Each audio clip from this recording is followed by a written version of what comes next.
Alhamdulillah, seterusnya juga kepada barisan pengurusan tertinggi yang hadir pada hari ini. Seterusnya tuan-tuan dan perempuan yang dirahmati Allah sekalian. Syukur kepada Allah SWT. Syukur sangat-sangat dengan limpah dan izinnya dapat kita bersama-sama pada majlis ilmu pada malam ini, yang mana Nabi sebut, barang siapa yang mengikuti jalan-jalan ke majlis ilmu, maka Allah akan anugerahkan kepadanya jalan-jalan ke syurga. Amin. Jangan lupa hashtag pergi syurga balik hari. Macam tu kan.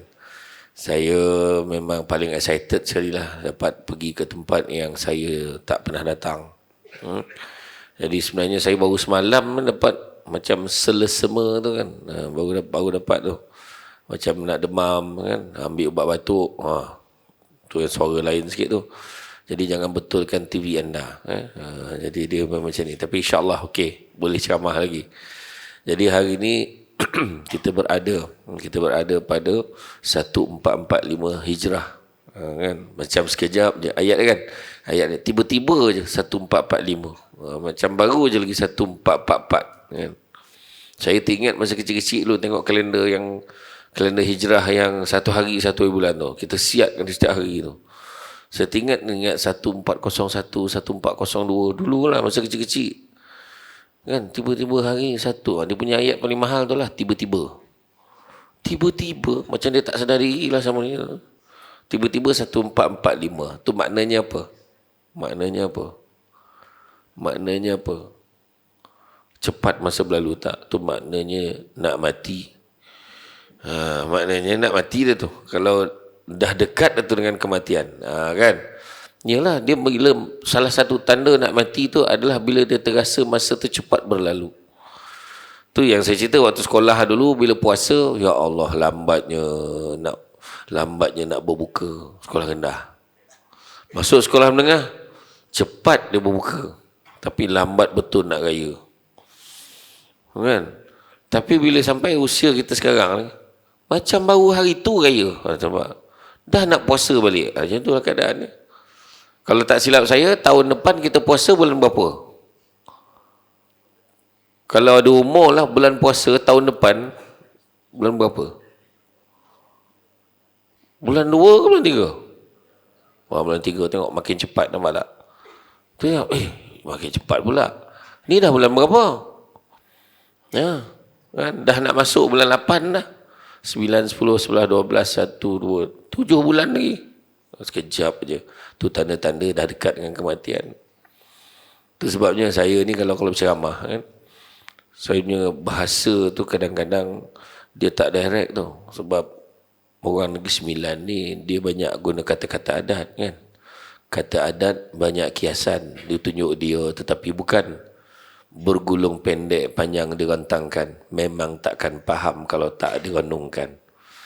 Kadang-kadang kita cakap macam ni, rupanya maksudnya macam ni. Maksudnya macam tu. Tu sebabnya kan, ulama-ulama terdahulu pun dia tak cakap direct. Dia bagi bahasa kiasan. So kita berfikir. Mantik dia tu ada. Oh ni maksud dia cakap macam ni, macam ni rupanya. Kan? Macam ada kata-kata adat orang Negeri Sembilan ni, ada satu peribahasa dia sebut. Dekat mana anjing menyalak, kat situ biawak memanjat. Dia kata. Kat mana anjing menyalak, dekat situ biawak memanjat. Maksudnya apa? Maksudnya ikut adat tempat tu. Kan? Hormat dengan tempat orang. Jangan main belasah aja. Kalau tempat orang tu kata makan dulu lah baru ceramah. Jangan banyak cerita. Kan? Kalau orang tu kata ceramah dulu, semayang isyak, lepas tu baru makan. Ikut tuan rumah. Jangan kau pula yang nak mengatur orang tu macam mana? Macam tu lah. Kan? Macam orang Kedah datang ke Negeri Sembilan. Dia dah mula dah fikir mati lah gitu. Dia orang ni pantun tak macam mana kita nak balas. Takut sangat. Cakap je lah, kami ni tak pandai nak pantun-pantun. Cakap tu terang. Macam tu je. Kan? Jangan kita salahkan orang macam ni. Tapi belajar ikut adat dan adat istiadat orang kena ikut. Makan sirih berpinang tidak, pinang ada di Kota Melaka. Makan sirih mengenyang tidak, tagah dek budi dengan bahasa. Macam tu lah. Jadi Datuk Usam kata jangan masuk dulu, tak payahlah masuk, duduklah luar dulu. Macam tu kan. Kita bagi 3 minit, ikut dan ni ya datang tempat orang. Alhamdulillah. Malam ni kan Dapat kita sama-sama jumpa. Datang biar nampak muka, balik biar nampak belakang. Mana kau ikut. Jadi, kalau tengok dengan peristiwa hijrah, pun sama tu, berubah. Perubahan. Kita tahu hijrah ni berubah dah. Berpindah pada satu tempat ke tempat lain. Kita tahu Nabi dan peristiwa hijrah Nabi, peristiwa bersejarah Nabi hijrah tu, daripada Mekah ke Madinah ni, Mekah ke Yathrib, dulunya namanya Yathrib, adalah satu perjalanan yang membawa pelbagai pengajaran kepada kita. Kan? Itu sebab tak kurang juga orang yang mula buat tomahan, buat fitnah macam-macam. Kenapa perjalanan Nabi tu, kononnya Nabi ni pelarian lah. Ada orang yang salah hari bulan tu. Orang yang lahir salah hari bulan tu, ada yang cakap macam tu. Dia kata Nabi macam ni, Nabi macam ni. Tapi sebenarnya tak. Kan? Kalau kita tengok, Nabi berhijrah ni kerana apa? Itu pengajaran pertama je. Bila Nabi diperintahkan oleh Allah Ta'ala tu hijrah, maka Nabi hijrah. Mana pengajaran pertama dan utama untuk kita adalah apa yang Allah suruh kita buatlah. Kan? Nabi dapat perintah untuk hijrah. Daripada bila Nabi dah tahu? Waktu peristiwa Isra' wal Mi'raj. Isra' wal Mi'raj, Nabi ditemani oleh malaikat Jibril. Satu tempat ke satu tempat, satu tempat ke satu tempat. Kalau kita ingatlah kan.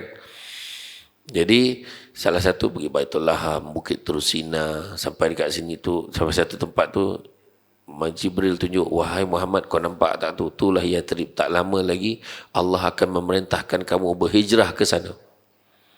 Nabi dah tahu dah. Tak adalah Nabi kata, pahal pula. Nak hijrah pula. Kenapa pula? Tak ada. Itu kita. Kan? Jadi bila Allah Ta'ala suruh, tak ada kata apa dah. Oh tidak, pun tidak. Orang kita kalau dapat surat berpindah daripada Kok Diang dapat surat. Untuk pindah kerja. Dah seronok duduk kat Kok Diang. Tiba-tiba kena tukar ke Seremban. Mulalah buat surat. Minta penangguhan selama sebulan. Kerana masih ada lagi urusan yang belum dapat diselesaikan. Itu biasa tu. Dalam tempoh sebulan nak pakai kabel-kabel lain.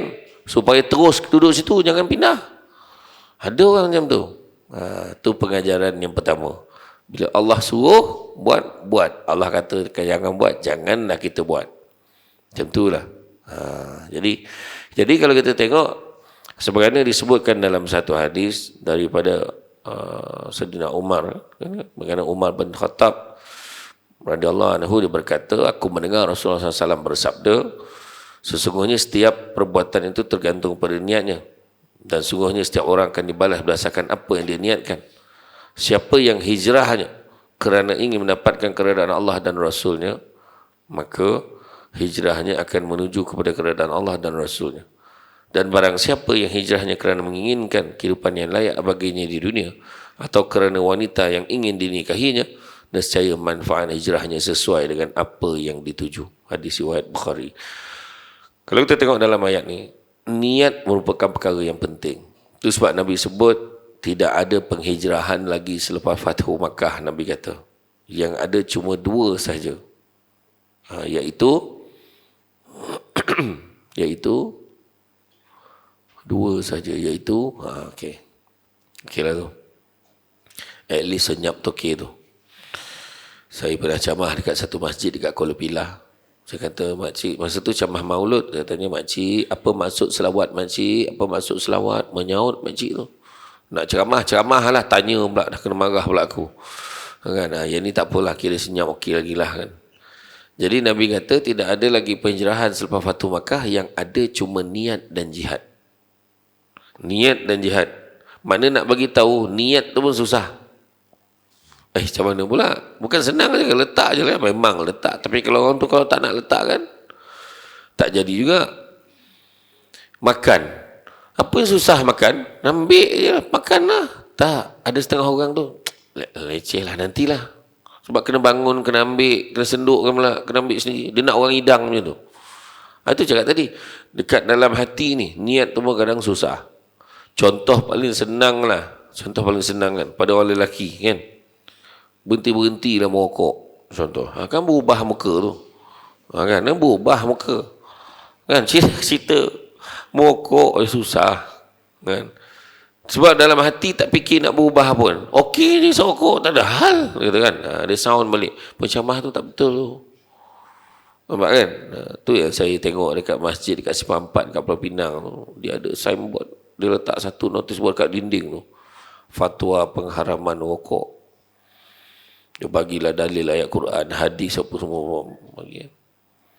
Ada seorang pakcik tu, dia baca notis tu sambil isap rokok tu. Oh, saya pun mikir macam mana saya nak gambarkan keadaan tu. Macam tu saya kata tadi, niat tu sendiri. Kalau kita cakap lah niat senang, niat lah. Yang penting ada niat. Betul. Tapi kalau orang tak nak niat, buat macam mana? Kan dia tak nak. Tu sebabnya Dr. Fadilah Kamsah tu dia sebut. Kan, dia kata manusia bukan tak nak berubah. Tapi kadang-kadang dia tak nampak sebab kenapa dia perlu berubah. Jadi kalau kita tengok hijrah ni, tu yang disebut tu, wa man kana hijratuhu ila dunya aw amaratin yankihuha fajratuhu ila ma hajara ilaih. Barang siapa yang hijrahnya kerana dunia atau kerana wanita yang ingin dinikahinya, nescaya manfaat hijrahnya sesuai dengan apa yang dituju. Bukan semua orang yang ikut Nabi hijrah dulu kerana Allah, bukan semua. Bukan semua. Ada salah seorang pemuda tu, dia ikut Nabi sebab ada seorang perempuan, dia nak sangat kahwin dengan perempuan tu, dia dapat tahu perempuan tu ikut Nabi hijrah, maka dia pun ikutlah. Macam malam ni kan, bukan semua orang yang datang sebab betul-betul nak dengar ceramah. Bukan semua datang kerana Allah kan. Ada di kalangan ni datang sebab terpaksa. Contohnya, jom ikut aku. Mana? Ikut je lah. Sekali pun datang ceramah lah, kena ceramah pula aku. Contohlah, contoh kan. Bukan semua orang kan? Bukan semua orang. Ada orang tu pula nak sangat ni, nak sangat tengok Samsul Debat. Nak sangat tengok Samsul Debat depan-depan. Dah tengok habis lah, dapat takat tu lah. Yang seorang tu pula dah charge handphone daripada malam tadi lah. Dapat selfie jadilah. Itu yang saya kalau pergi ceramah dekat tempat, kalau budak-budak kan, saya cakap nak ambil gambar. Lepas kan biasa ceramah lepas maghrib, lepas tu kita sembahyang isyak dulu, kemudian baru makan kan. Sementara tunggu nak sembahyang isyak tu, ada orang nak ambil gambar. Boleh ambil gambar boleh tak? Sembahyang dulu, saya kata. Budak-budak senang faham. Ada seorang bapak budak ni. Saya kata, pakcik sembahyang dulu, nanti kamu ambil gambar. Alah, sembahyang bila-bila boleh. Sembahyang tu. Macam mana tu? Ada sound balik saya tu. Sembahyang bila-bila boleh. Saya ingatkan, dia pun selfie. Ingatkan selfie, lepas tu dia masuk dalam sembahyang. Tak, dia start motor balik. Bayang kurang asam tak kurang asam. Iya, bukan semua meletakkan niat kerana Allah. Tu sebab saya ceramah untuk bakal-bakal pesara. Bakal-bakal pesara sektor kerajaan, dia buat dekat Pusat Perubatan Usti Malaya, PPUM. Masa tu ada ramai lah, dalam 50 ke 60 orang yang bakal-bakal pencen. Saya katalah dulu masa bekerja kan, jangan lupa kita buat apa pun jangan lupa niat kerana Allah. Benda baik yang diizinkan oleh Allah, niat kerana Allah, dapat pahala ibadah. 3 perkara ni. Benda baik diizinkan oleh Allah kaedahnya, niat kerana Allah, dapat pahala ibadah. Jadi adalah orang tu, ya Allah menyesalnya saya. Kenapa pula? Saya 35 tahun servis bekerja dalam sektor kerajaan. Memang jabatan tu memang buat baik dengan orang aja. Contohnya lah, saya tak cakap jabatan dia ni. Contohnya jabatan kebajikan masyarakat. Kan tolong orang, bagi bantuan dan sebagainya. Dia buat 35 tahun, benda baik. Kaedah dia tu memang diizinkan oleh Allah, ikut prosedur dah. Tapi dia tak pernah nak letak niat dia tu kerana Allah. Rugilah dia. Dia mungkin dapat pahala kebaikan, tapi tak dapat pahala ibadah tu. Itu sebab penting lillahi ta'ala. Saya baca ada satu buku tu, Hidup dengan Bismillah. Memang kita kalau apa, Bismillah, dapat air, automatik. Air apa pun lah letak tu, Bismillah kan? Bismillah, Bismillahirrahmanirrahim. Contoh, bukan nak minum sangat, nak bagi gambaran macam mana kan? Bismillah, minum, Bismillah. Nak start dengan kata Bismillah, tapi kadang-kadang dia jadi prosedur je. Kita sebut tapi dalam hati terlupa dengan nama Allah. Dengan nama Allah. Bismillah. Paling tidak Bismillah dengan nama Allah. Tapi terlupa niatkan kerana Allah. Orang kahwin pun bukan semua niat kerana Allah. Sedangkan tu yang paling baik. Sebaik-baik kenapa nak kahwin? Kenapa nak kahwin? Mak bising. Pasal bila mak tak bising? Nak mak dekat kok diang ni, mana tak bising? Bila hang nak kahwin, bila hang nak nikah, bila. Bila dah nikah pula, bila nak beranak. Bila beranak, jantan je anak hang. Bila nak dapat anak perempuan, beranak je kerja hang. Salah pula beranak tu. Kan? Yang seorang tu pula, kenapa nak kahwin? Kawan-kawan habis kahwin ni, tinggal saya je belum kahwin. Yang seorang tu, kenapa kamu nak kahwin?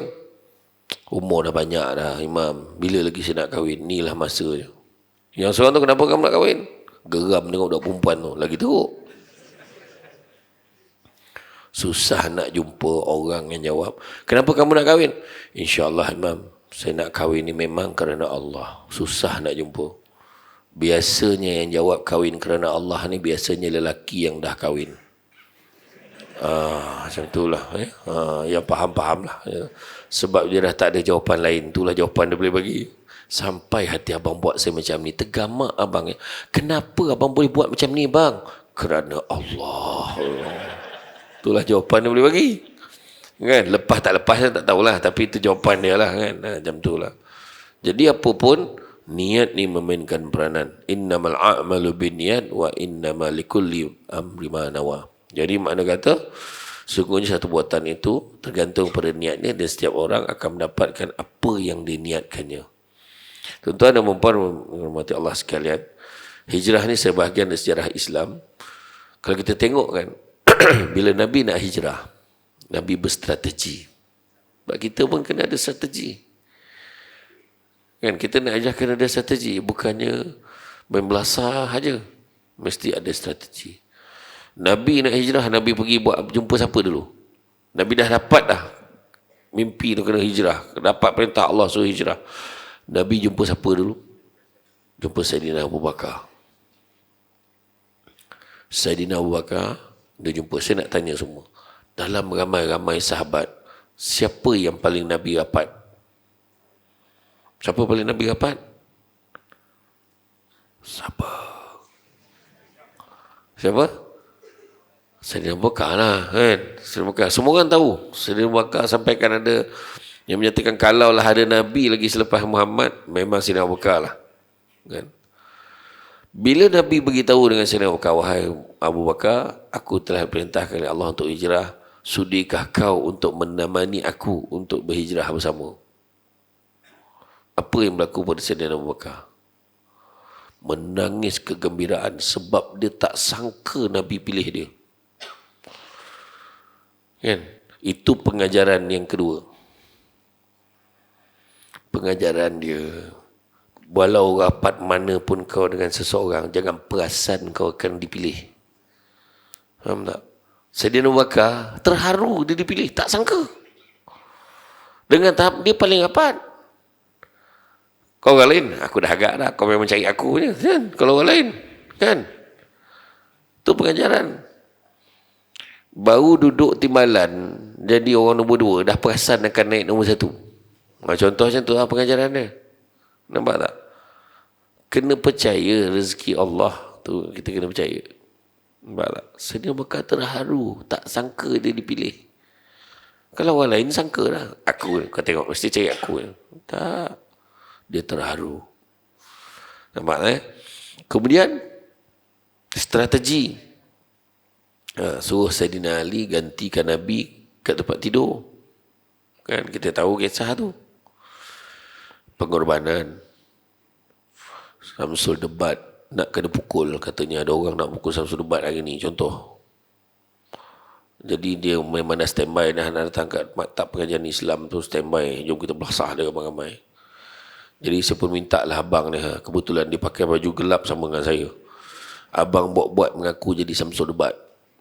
Duduk kat depan mengajar, macam tu tunduk, jangan tunjuk sangat muka, takut orang perasan. Saya cakap, ada orang nak pukul aku ni bang, kau standby ganti aku. Nak tanya, sanggup tak ganti? Saya tanya. Tengok, sampai hati dia. Tak sanggup dia. Nampak tu cerita tu? Tak sanggup. Itu kena pukul. Ni Nabi ni orang nak bunuh Nabi. Ni kan? Orang nak bunuh Nabi. Seronok Saidina Ali. Boleh. Dia kata. Dia ganti ke tempat tidur. Berselubung. Tidur. Nampak? Ni baru kena pukul, tak sanggup. Tak sanggup. Kau nak mati, kau matilah seorang. Kan? Pengajaran dia yang kita boleh nampak kan. Bukan senang kan, bukan senang. Jadi lepas tu sebab tentera kafir Quraisy, ketua-ketua kabilah tu bermesyuarat setelah mengesahkan minit mesyuarat yang lalu. Jadi usul-usul tergempar nak dibincangkan, Muhammad ni kita nak buat apa? Muhammad ni degil ni. Agama Islam ni makin tersebar, makin ramai orang masuk Islam. Ni tak boleh jadi ni. Macam mana kita nak buat? Bagi pangkat tak nak, bagi duit tak nak, bagi perempuan tak mau. Sampaikan mereka berunding macam ni lah Muhammad. Kita bincang. Boleh tak? Tahun ni kau sembah Tuhan kami, kami sembah Tuhan kamu. Lepas tahun kita tukar balik. Unding menggila-gila pula. Nabi kata, tak dapat lah. Tak dapat. Tu terjemahan lah kan. Tak ada macam tu Nabi jawab pula. Cakap lagi 9 pula kan. Dia kata, oh, tak boleh, tak boleh. Ni nak beritahu pengajaran seterusnya. Benda tak boleh lah. Kalau boleh, boleh lah. Kan? Kenalah ada prinsip kita mempertahankan. Kalau dah segi hukum kata tak boleh lah macam tu. Kan? Iya tuan-tuan. Jadi pada ketika itu mereka ambil keputusan. Kalau macam tu bunuh aja. Syaitan yang menyamar menjadi salah seorang daripada ketua kabilah yang bermesyuarat tu, dia kata tak payah tangkap-tangkap nanti lagi kuat dia. Bunuh aja senang. Betul juga kata. Jadi dia letaklah tawaran reward. Siapa yang dapat bawa kepala Muhammad tu, harganya 100 ekor unta untuk kepala Muhammad.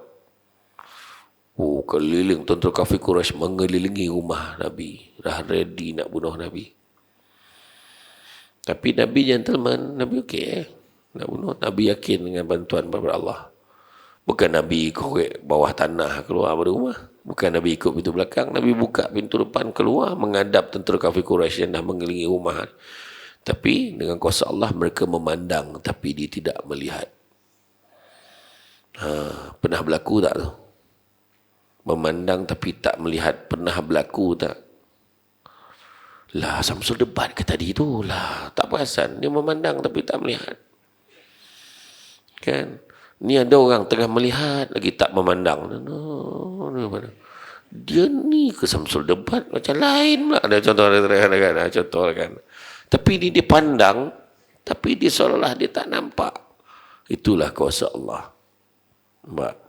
Nabi siap ambil pasir tu tabur dekat kepala tu. Salah seorang tentera tu.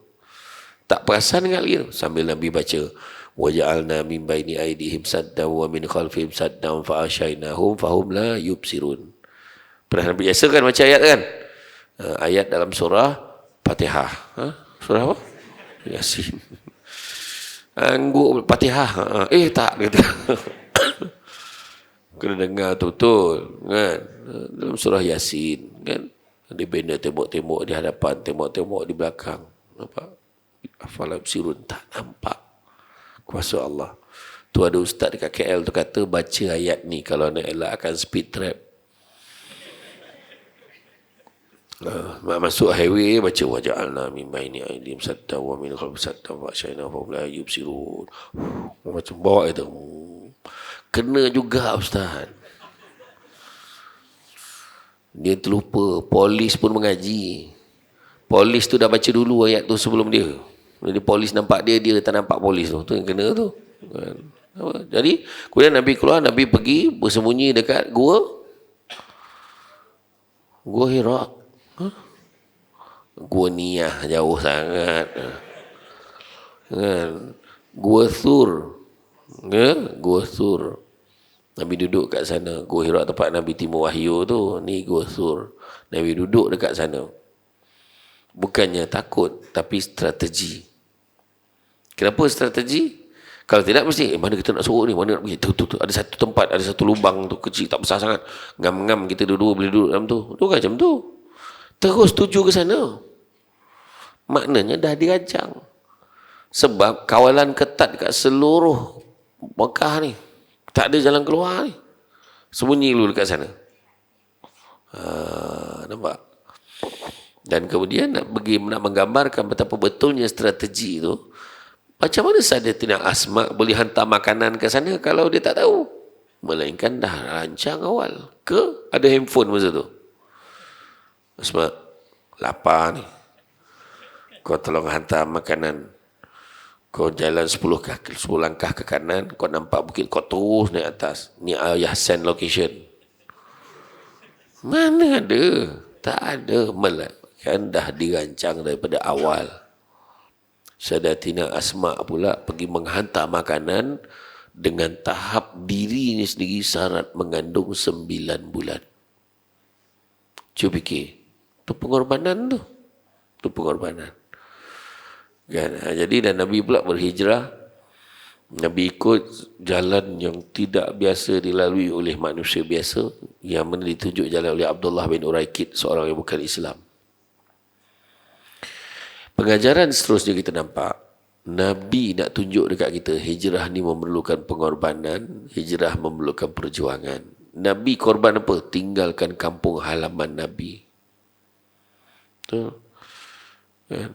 Nabi sebelum peristiwa Ma'al Hijrah ni, peristiwa hijrah ni, Nabi terlibat dengan peristiwa Isra' Mi'raj. Nabi naik apa? Naik burak. Nabi boleh je kalau nak senang. Ya Allah, kau hantarlah burak seekor ni. Kan? Payahlah nak jalan ni, seumur nak bunuh lah, nak apa, naik burak cepat sikit sampai. Tapi Nabi nak tunjuk kat kita, kan? Burak ni sekarang ni nak jumpa belah-belah utara kat Malaysia. Burak oil. Saya tak berani isi minyak burak tu kan. Takut cepat sangat kan. Macam tu lah. Tapi memang ya.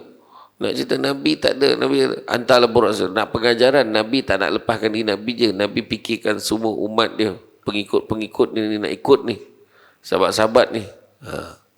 Salah seorang yang ikut Nabi, Abdul Rahman bin Auf masa tu. Rahman bin Auf tinggalkan kekayaan dia, apa yang dia ada. Nak pergi ke Madinah ni. Dia bukan hanya tinggalkan, aduh leceh betul nak tinggal, pahal. Tak, dia bukan hanya tinggalkan, tetapi dia mempelopori, ajak, mari kita sama-sama ikut Nabi. Sama-sama pergi. Nabi pergi, dan Abdurrahman bin Auf pergi dengan modal kat tangannya minyak dan keju je. Pergi. Kan? Dan Abdurrahman bin Auf bila sampai aja di sana, kalau kita tahu peristiwa yang penting bila Nabi ni, Nabi perjalanan Nabi sembah, Nabi singgah dekat mana? Kuba. Kan? Ni saya cepatkan ni. Kalau cerita perjalanan ni sampai besok pagi subuh tak habis cerita ni. Sampai dekat Kuba, Nabi bina masjid. Nak begitu pentingnya bina tempat solat. Termasuklah kita dekat sini, bina tempat solat. Kan? Dan samping kita solat tadi, ni kita duduk pula kat sini, dengar pula kuliah, duduk taman-taman syurga. Malahan siapa yang datang solat maghrib, habis dia solat maghrib, dia duduk dekat tempat yang dia solat tadi, dia tak berganjak, dan dia dengar ceramah ni, sampailah dia tunggu waktu isyak, dia dapat pahala seolah-olah dia masih lagi bersolat, walaupun dia tak solat pada ketika ini. Tu dia. Kan? Hebatnya. Bina tempat solat. Kemudian Nabi sampai ke Yathrib, Nabi disambut dengan penuh keriangan, kegembiraan. Bersyair orang-orang Yathrib. Tala'al badru alaina min saniyatil wada' wajaba syukru alaina mada'a lillahi da'. Sambil senyum, happy. Macam tu lah tim marhaban berzanji patutnya. Ni tala'al badru alaina. Ya Allah Akbar. Nabi kalau dengar tu pusing balik, tak jadi pergi Yathrib macam tu. Kan, kau gembira ke tak gembira Nabi sampai ni? Kan?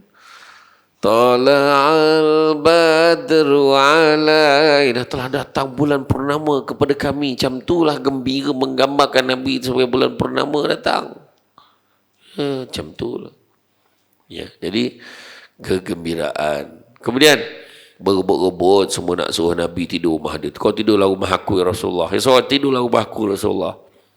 Akhirnya Nabi pilih tidur kat rumah Abu Ayyub Al-Ansari. Kan kita tahu dekat pintu Babu Salam Masjid Nabawi, siapa dah pergi Madinah tu, dekat luar tu ada satu tembok tinggi, ada bumbung sikit, ada macam lubang angin tu dia buat. Kan tembok dulu waktu sebelum kena kepung tempat tu ada orang jaga, sekarang tak ada orang jaga. Dia tak letak label pun kat situ. Itulah tapak rumah Abu Ayyub Al-Ansari. Dan nak gambarkan Nabi pergi pengajian seterusnya, Nabi persaudarakan puak Ansar dan Muhajirin. Bagi gambaran dekat kita, walau siapa pun orang tu selagi mana dia di Islam, kita kena baik dengan dia. Di Islam, dia amal Islam, kena baik dengan dia. Dia sebatang kara. Yang datang daripada Muhajirin, datang daripada Mekah ni, apa pun tak ada. Sehelai sepinggang. Itu je. Dan termasuklah yang dipersaudarakan adalah Abdul Rahman bin Auf dengan Sa'ad bin Rabiq. Sa'ad bin Rabiq ini usahawan, dermawan, hartawan. Wahai Abdul Rahman bin Auf, aku ada banyak tanah-tanah, ladang-ladang kurma. Mana satu kau nak? Kau cakap je. Dia kata apa? Semoga Allah merahmati kamu, wahai saudaraku. Aku tak mau. Tak nak, dia tak nak. Punya senang, tak nak. Okey, kalau macam tu aku ada isteri-isteri ramai. Mana satu kau nak? Kau pilih aja. Open tender. Isteri aku ramai ni, mana satu kau nak? Kau cakap kau nak yang mana? Tapi Abdul Rahman bin Auf, semoga Allah merahmati kamu. Tak nak dia. Kalau kita lah, kau pilih mana satu kau nak? Macam ni lah. Agaknya lah. So pilih. Dia bukannya kata kau ambil lah ni, pemalas ni aku tak nak, ni aku dah lama tak nak lah. Bukan. Mana satu kau cakap? Dia tak nak. Habis kau ni tak nak, tu tak nak, kau nak apa? Cukuplah tunjukkan aku mana jalan menuju ke pasar. Aku nak berniaga di sana. Tunjuk jalan. Dia pergi ke pasar Yathrib ni, dengan tahap di pasar itu dia didominasi oleh puak-puak Yahudi yang menipu je kerjanya. Scammer. Cekik darah, lintah darat semua ada. Scammer. Kita tengok maknanya Abdul Rahman bin Auf ni menunjukkan apa? Tidak mengambil kesempatan atas kebaikan orang lain. Kita hari ini mengambil kesempatan atas kesempitan orang lain. Orang dah lah susah ditipu je. Scammer. Pelaburan patuh syariah. Modal 300. Tidur aja. Esok duit masuk berjuta-juta. Meletak muka Samsul Debat. Kau ajar betul. Ada sekali pelaburan patuh syariah. Bermodalkan 300. Tidur lena. Kan? Duit senang. Esok tu masuk beribu-ribu. Mai masuk tu kena tipu. Ada sekali tu muka saya, Amin Idris dengan Ustaz Arianto. Gambar kami bertiga macam ni. Mana aku nampak poster ni? Rupanya dia edit poster tazkirah malam Jumaat Astro Oasis tu. La ilaha illallah, saya kata. Salahnya ramai yang masuk. Tu saya buat kenyataan rasmi pada hari ini. Samsul Debat tidak terbabit dengan mana-mana pelaburan. Ya, jadi hati-hati. Dia letak muka Samsul Debat tu, jangan percaya. Lepas tu dia marah. Kenapa Ustaz tak cakap? Saya dah tertipu. Oh, kau keluar duit, kau tak tanya aku. Dah kena tipu pun kau tanya aku. Pahal. Dah cakap ni. Jangan. Kan? Ambil kesempatan. Jadi, Abdul Rahman bin Auf, walaupun dengan bermodalkan keju dan minyak tadi, Alhamdulillah, dia diterima dengan baik oleh orang-orang di Yathrib. Sebab apa? Orang semua suka berurusan dengan Abdul Rahman bin Auf. Sebab Abdul Rahman bin Auf ni jujur, tak sorok barang, tak menipu dalam timbangan, adil terhadap pelanggan. Punyalah baik ya. Sampaikan satu tahap dia berniaga, dia dapat satu ekor unta harganya. Satu ekor unta harganya 1,000 dinar. 1,000 dinar, dia jual balik dengan harga 1,000 dinar. Macam kita beli barang, modal 1,000 dinar, jual balik 1,000 dinar. Macam tu lah. Unta tu macam tu lah. Dia beli 1,000, jual 1,000. Yang Yahudi itu beli 1,000 jual 6,000. Jadi apa soalan kita nak tanya? Mana untung dia? Mana untung dia? Abdul Rahman bin Auf jual unta itu 1,000 dinar, tetapi setiap unta dibeli kena bayar tambahan 2 dinar harga tali yang ikat unta tu. Jadi lagi banyak beli, lagi banyak harga tali dia dapat jual. Jadi jangan cakap Cina, jangan cakap India. Abdul Rahman bin Auf dah lama ajar sistem volume dalam berniaga. Nampak? Jadi lepas pada tu, tak selang berapa bulan, dah macam mana Nabi terbau, berselisih Abdul Rahman bin Auf, terbau bau wangi-wangian. Wahai Abdul Rahman bin Auf, kamu telah bernikah ke? Sebab ni bau wangi-wangian orang menikah ni. Benar ya Rasulullah, aku baru saja mengahwini seorang wanita Ansar. Kalau begitu buatlah walimatul urus, paling kurang seekor kambing. Bagi. Orang kok diang tak main lah seekor kambing. Kenduri kan? Kenduri kurang-kurang seekor kebau. Kan? 2 ekor lembu kan? Kurang-kurang. Macam malam ni. Saya yakin. Kan? Takkan seekor kambing je malam ni. Contoh lah. Tak ada gurau. Jadi mana kata kita tengok Abdul Rahman bin Auf lepas tu, Nabi doakan. Dah nikah Nabi doakan. Dan semenjak daripada itulah, apa juga yang disentuh oleh Abdul Rahman bin Auf bertukar menjadi emas. Maksud dia, meniaga apa pun laku dia. Dan dia jadi antara manusia yang paling kaya. Bayangkan, dahlah kaya, dermawan pula tu. Setiap kali perjuangan Islam berperang, tak pernah dia tak menyumbang. Malahan setelah kewafatan Nabi, dia yang jaga kebajikan isteri-isteri Nabi. Setiap isteri Nabi ni kalau nak pergi ke pasar, ada 2 orang escort, dia bayar gaji. Perbelanjaan semua ditanggung oleh Rahman bin Auf. Abdul Rahman bin Auf juga ada banyak unta, ada banyak emas. Abdul Rahman bin Auf jugalah yang memberi pampasan kepada keluarga yang terbabit dengan peperangan Badar. Setiap keluarga RM400,000 duit Malaysia hari ni. Dan jumlah kekayaan dia, jumlah emas yang ada pada Abdul Rahman bin Auf, total harga nilaian emas hari ni 750 bilion. Maknanya lagi kaya daripada Bill Gates dan juga Jeff Bezos. Nak tunjukkan. Jadi senang je tuan-tuan. Satu rahsia dia sedekah. Abdul Rahman bin Auf jadi kaya. Dan dia adalah salah seorang sahabat yang dijamin masuk syurga. Tetapi dia paling lambat sekali masuk sebab harta dia banyak betul. Siapa yang harta banyak tu lambat masuk syurga. Jadi jangan risau, harta aku tak ada, apa tak ada, jangan risau. Maknanya cepat masuk syurga. Tapi kalau ada, jangan lupa menyumbang. Jadi tuan-tuan dan puan sekalian, dah alang-alang kita sebut pasal menyumbang. Kalau setakat balance 35,000 nak bantu dana pembinaan surau, koman tuan-tuan kalau kita tak boleh bagi. Kan? Lillahi ta'ala. Maka dengan ini saya Syamsul Debat melancarkan. Aku rasa macam menteri pula rasa. Dengan saya Syamsul Debat dengan ini, dengan lafaz yang mulia Bismillahirrahmanirrahim, saya melancarkan dana kutipan pembagi pertujuan pembaikan surau berbaki 35,000 sahaja. Saya harap malam ni dah selesai. Selagi tak cukup 35,000, jangan bagi semua ni balik. Tak adalah saja je. Jadi tuan-tuan dan puan nampak tabung, jangan senyum aja jangan senyum. Nampak tabung, sumbatlah sikit. Dalam surah Ali Imran ayat 92, Allah beritahu, belum sempurna kebajikan seorang mukmin selagi mana dia tidak menginfakkan sebahagian daripada harta yang dicintainya. Lalu tabung, tengok dalam beg.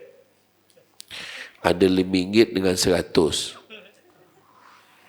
Mana kita nak bagi? Bagi yang paling kita sayang. Alhamdulillah Ustaz, saya bagi RM5. Saya tak sayang RM5 tu. Nak saya sayang RM5 tu saya bagi. Yang 100 saya tak sayang. Tahulah saya habiskan dia kejap lagi. Nak nipu siapa? Tak dapat bagi RM1, bagi RM10. Tak dapat bagi RM10, bagi RM100. Tak dapat bagi duit, lurutkan gelang cincin mana yang ada tu, masukkan dalam tu. Pandailah. Kan jawatan kuasa ni nak jual. Tak pun bagi je handphone tu. Tahulah kita format kat kedai esok dapat berapa. Ya, tu adik-adik ni dah bawa uncang ni okey, masukkanlah tuan-tuan berapa boleh masuk. Okey. Mudah-mudahan. Yang perempuan mana yang nak tu beritahu, angkat tangan supaya senang. Dekat belah perempuan tak ada.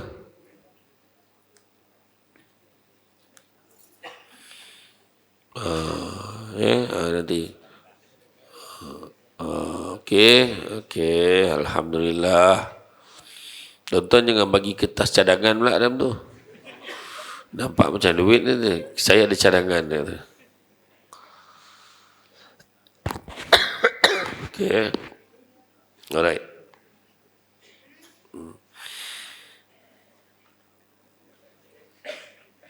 Yang belah perempuan tak ada. Kau perempuan dah bagi banyak dah. Tak lah tu. Tabung dia kat mana dia? Okey. Jadi pengertian hijrah ni sebagai kita tahu, ya, hijrah ini merupakan peristiwa yang sangat penting menyalakan cahaya harapan di hati para Muslim. Dan pengertian hijrah kini digunakan sebagai istilah berubah daripada buruk pada baik, baik pada lebih baik, lebih baik kepada lebih baik. Kita ni manusia ni ada cara untuk berubah. Masih ada ruang untuk berubah. Kan? Yang pertama, apa kita nak kejar dalam hidup kita ni? Yang pertama, kejarlah hidayah. Kejarlah hidayah. Hidayah ni pun petunjuk supaya kita dapat beza mana yang buruk, mana yang baik. Kalau orang tu tak ada hidayah, dia tak ada dapat beza dah, buruk dengan baik sama aja. Kadang-kadang buruk rasa baik, baik rasa buruk lagi, kan? Pergi kelab malam dia rasa okey. Pergi surau nanti orang cakap apa pula? Dia fikir orang cakap apa pergi surau. Heran pula. Kan? Hidayah. Tak semayang tak rasa apa. Sebab tak ada hidayah. Kan? Tak pakai tudung, tak tutup aurat, tak rasa apa. Sebab tak ada hidayah. Walaupun nama dia Nur Hidayah. Yang pertama. Yang kedua, kejarlah apa yang disebut sebagai maghfirah. Keampunan pada Allah. Minta ampun. Melainkan kita yakin, Alhamdulillah Ustaz, setakat bulan Ogos ni, belum ada dosa lagi. Setakat ni saya rasa saya tak ada dosa lagi lah. Tolong angkat tangan. Yang angkat tangan tu pun berdosa dah. Sebab tak sedar diri yang dia berdosa. Nabi kata sesungguhnya manusia itu berdosa. Dan sebaik-baik manusia berdosa itu bertaubat kepada Allah. Mohon ampun kepada Allah banyak-banyak. Dan yang ketiga, kejarlah apa disebut sebagai rahmah. Hidayah, maghfirah, rahmah. Rahmah ni apa? Rahmah ni adalah rahmat. Rahmat ni tiket untuk kita masuk syurga. Tak ada tiket lain, tu tiket dia. Dan nak dapat rahmat Allah ni tak ada cara lain. Beribadahlah sebanyak-banyaknya. Kan? Beribadah sebanyak-banyaknya. Kan? Dan hijrah ini menjadi sebahagian penting dalam dakwah Islam. Pengertian hijrah digambarkan sebagai perubahan daripada satu fasa ke fasa yang lain. Dulu tak semayang, sekarang semayang. Dulu semayang lewat, sekarang semayang awal waktu. Dulu semayang awal waktu tapi semayang seorang-seorang. Sekarang semayang berjemaah. Dulu semayang jemaah dah, lepas semayang jemaah langsung tidur. Tak, lepas ni semayang jemaah terus zikir dan doa. Dah semayang zikir doa balik, tukar pula. Semayang zikir doa, buat pula solat sunat. Mengaji Quran. Buat tambahan perubahan pada diri kita. Kan? Dan begitu juga hijrah ini berpindah atau menyingkir untuk sementara waktu satu tempat-tempat lain yang lebih baik dengan alasan tertentu, baik itu untuk keselamatan, kebaikan. Dan hijrah juga berarti perubahan sikap, tingkah laku sebagainya ke arah yang lebih baik. Apa perubahan? Contoh, aku nak kurus. Contoh. Nak kurus, baguslah. Tapi kenapa nak kurus? Itu penting tu. Niat dan jihad. Kenapa nak kurus? Aku nak kurus supaya aku boleh mudah nak bangun subuh. Contoh. Mungkin dengan aku kurus, aku mudah bangun beribadah. Contoh. Ini kenapa nak kurus? Sebab nak lawa. Dia kata. Kalau muka dah tak boleh belah tu, dia tak boleh belah juga ayat dengan budak KL sebut. Bukan sebab nak lawa. Lawa tu sendiri subjektif. Cantik tu subjektif. Tapi perubahan tu biarlah kerana Allah. Kenapa buat ni? Kerana Allah. Kenapa sedekah ni? Kerana Allah. Kenapa ni? Kerana Allah. Kerana Allah. Kerana Allah. Dan kalau kita tengok pengertian hijrah dalam Quran, antaranya surah Al-Mudaththir ayat yang kelima, perintah meninggalkan keburukan dan kemaksiatan. Nah, jadi makna kata, dan tinggalkanlah segala perbuatan yang keji. Allah Ta'ala suruh, tinggalkanlah perbuatan yang tak baik, tinggalkanlah. Kan? Kadang ada orang tu dah biasa minum arak. Hati-hati. Suruhlah dia berubah. Tinggalkanlah perkara yang keji ni. Alah, minum sikit Ustaz, tak mabuk pun. Buat raso-raso. Janganlah buat raso-raso, benda tak boleh. Dah tak boleh lah. Kan kita cakap kan, tak boleh. Macam tu. Dah biasa mengumpat kan. Seronok ngumpat pasal orang. Tak sangka betul. Kenapa? Dia kalau lebih bisik itu bahaya rahsia tu. Kau dengar tak? Tak dengar. Pelan sangat kau cakap. Kan? Kenapa? Aku dengar siapa tu lah. Imam tu lah. Kenapa dengan imam? Ada je benda nak cakap. Tapi bukan senang. Dia ada perjuangan dia. Sebab baru dia cakap, tak baiklah kau ngumpat-ngumpat. Oh, dia kena sound. Macam kau tu baik sangat. Kena. Macam kau tu baik sangat. Yelah, tak baik. Apa cerita? Dia join pula sekali. Contoh kan. Jadi sepatutnya bila kata macam tu, ya memang aku ni tak baik sangat, tapi anggaplah ni usaha aku nak jadi baik. Kan? Begitu juga meninggalkan orang yang tidak beriman dengan cara yang baik tanpa melukai hati. Dan begitu juga surah Al-Ankabut ayat 26, kembali kepada Allah dengan harapan mendapatkan hidayahnya. Surah An-Nisa ayat 89, meninggalkan tempat, keadaan atau sifat kerana menuntut redha Allah. Dan cabarannya adalah, pertama, tak nampak sebab kenapa dia perlu berubah, dan yang kedua, bagaimana nak istiqamah dalam perubahan. Itu biasa. Dia tak nampak sebab nak berubah. Sedangkan kita manusia tidak sempurna. Tentu ada ruang dan peluang untuk buat perubahan. Kan? Dan begitu juga, kadang-kadang orang tu tak nak berubah. Pertama, dua sebab. Pertama, dia hawa nafsu. Halangan dia hawa nafsu. Nak berubah. Yang kedua, tak yakin. Macam mana hawa nafsu pula? Baru siap nak pergi masjid. Pergi mana bang? Pergi masjid. Abang kata nak makan sama malam ni. Yelah, besok je lah pergi masjid. Habis. Baru isteri merayu sikit. Alah. Isteri muda pula. Kan? Isteri tu muda lagi. Bukan isteri yang muda. Kedua, anak. Alah, kata nak pergi pasar malam abah ni. Tak, iyalah. Besok je lah pergi masjid. Tak jadi pergi masjid sebab anak tu. Jadi macam mana nak buat tu? Jihad perjuangan. Abang kata nak makan sesama, nak pergi masjid pula dia. Abang pergi masjid sekejap je. Lepas maghrib kita makanlah sesama. Abang tengok kan, kalau imam yang laju tu, abang biarkan dia jadi imam. Abang nampak imam sabar tu ke depannya, abang akan ganti dia. Abang akan tahan dia. Tak apa bang, bagi saya jadi imam begini. Boleh ke bang? Boleh. Abang tahulah nak cepat malam ni macam mana. Okey, saya tunggu. Kena kuat. Abah kata nak pergi pasar malam. Pergi masjid pula dia. Seorang ayah. Kau jangan risaulah, selagi mana ayah kau tak pergi pasar malam tu, takkan tutup pasar malam tu. Pula dah. Pasar malam tu tunggu bapak dia. Ya ke bang? Ya, kejap kau tunggulah. Itu kekuatan, jihad. Kena kuatlah. Kan? Macam tu. Yang kedua, tak yakin. Contoh, sembahyang jemaah. Berapa kali ganda daripada sembahyang seorang? Sembahyang jemaah, berapa kali ganda pahala berbanding sembahyang seorang? Berapa kali ganda? Berapa kali ganda? Berapa? 27. Tengok semua jawab 27. Tak ada pun.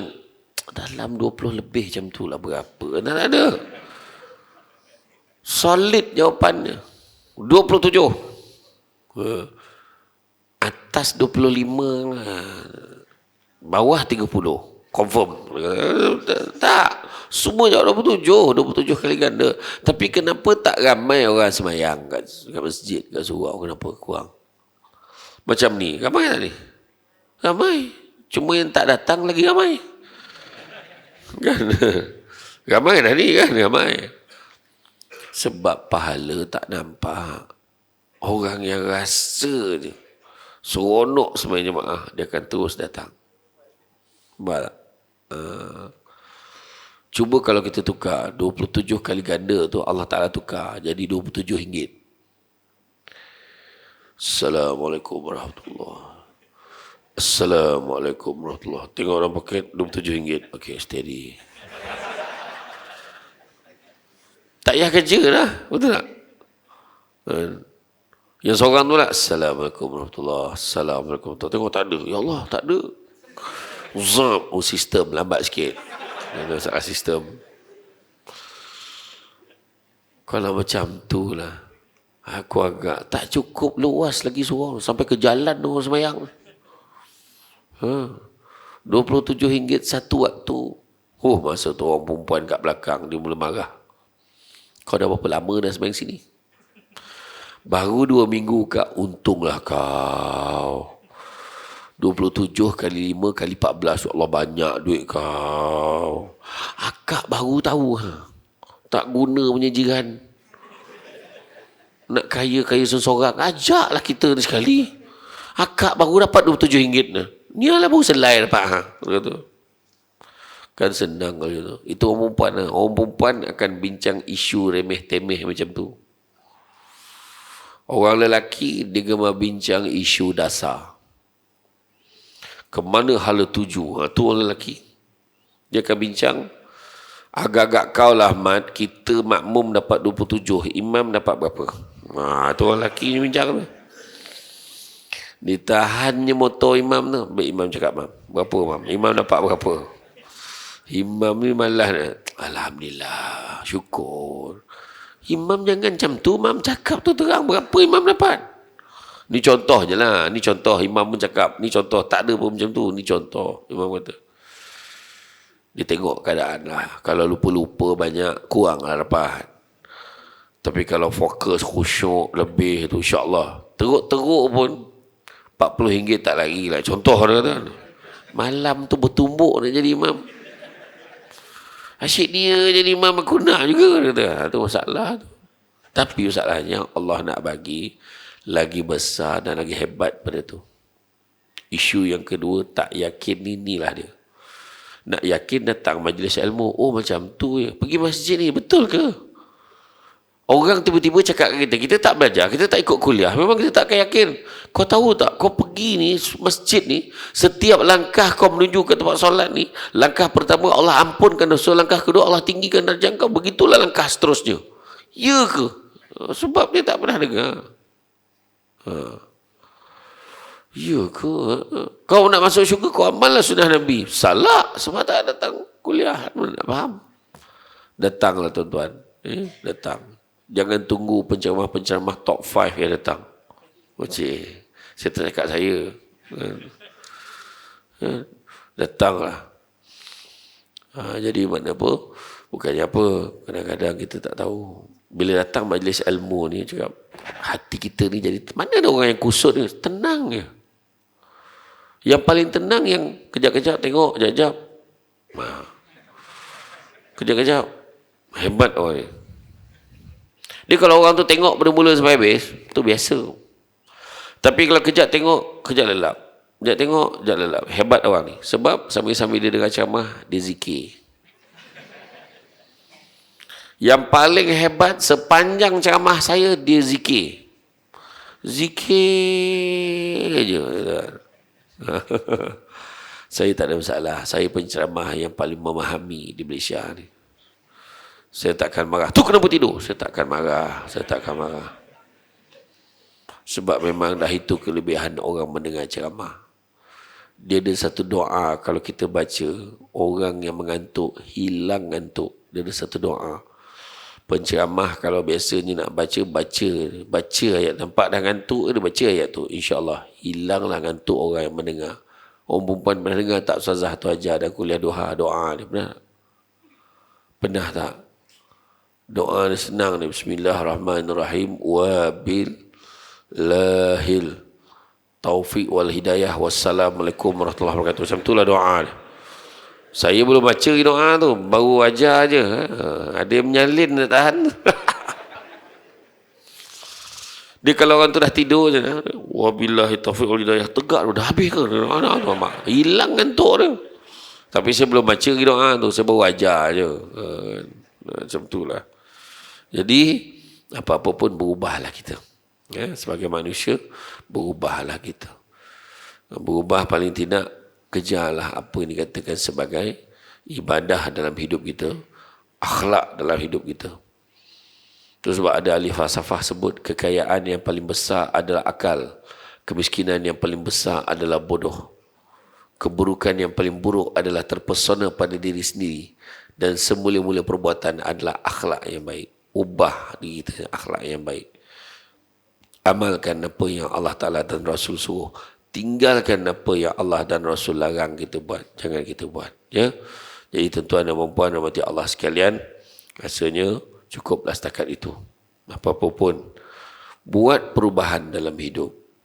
Berburuk lebih baik, baik lebih baik, lebih baik lebih baik. Ingat Nabi kata, tidak ada penghijrahan selepas Fatu Makkah. Yang ada cuma niat dan jihad. Niat nak buat benda baik, dan juga perjuangan untuk melaksanakan apa yang kita niatkan, insya-Allah. Jadi tuan-tuan dan puan-puan, itu saja daripada saya. Bak kata orang, sepandai-pandai tupai melompat, akhirnya jatuh ke tanah jua. Walaupun perkongsian sudah tamat, mudah-mudahan meresap ke dalam jiwa.